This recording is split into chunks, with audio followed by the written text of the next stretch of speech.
little foggy. We had some drizzle overnight, which made mist, and the mist made everything wet. Since we're talking about water, let's talk about a water battery.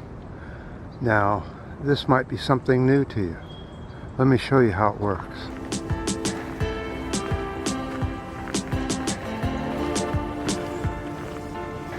So, it's an outside but can be put inside reservoir that's been used this way for almost 100 years to either power windmills that pumped water or ground grains up in granaries, and they use this system. Let's show you how it works. It's still good to this day.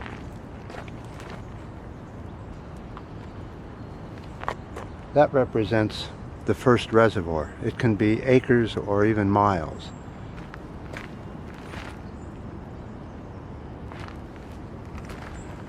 The channel that goes down to the second reservoir is where all the electricity is made. Along the shores, they make electricity through little dams, and then it all flows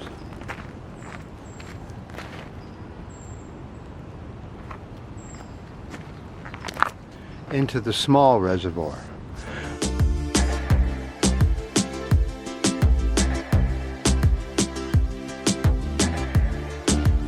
Now this is where the complication comes in. How do you get the water from the second reservoir up to the top reservoir to continuously make electricity? Well, this one's a battery, and the way it works is that during the night or off season for power, when power is actually going to ground instead of to some business or homes, to some lighting or something, it goes right to ground and is wasted. You never see it again.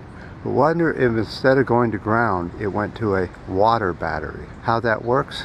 The second pond gets pumped up to the first pond during low peak electricity use. So instead of just throwing the electricity away, it goes to pumping the water up to the second reservoir, which then at high peak demand can then turn on and make electricity for the grid. What a genius idea.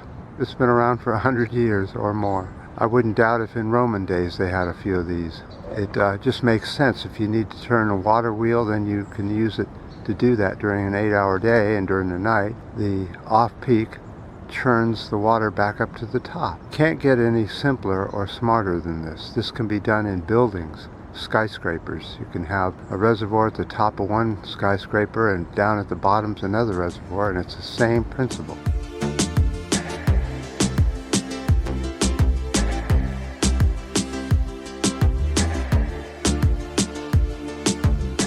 During the off-peak hours, the electricity pumps water up to the second reservoir. And these could be all over the U.S. so that there really isn't any peak or low, so that when the electricity, instead of being wasted, goes to making more electricity later on when you need it. So that's why they call it a water battery.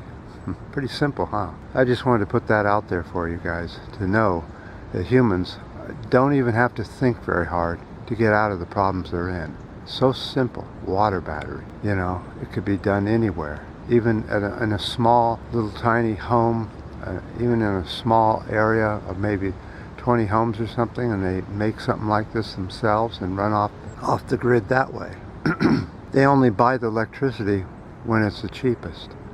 Simple, smart, intelligent. And that's why I keep saying, why are we giving up? Why have we given up on this when there's so many obvious fixes? Now, as I say almost every video nowadays, is you can't do it with 8 billion people. I know that.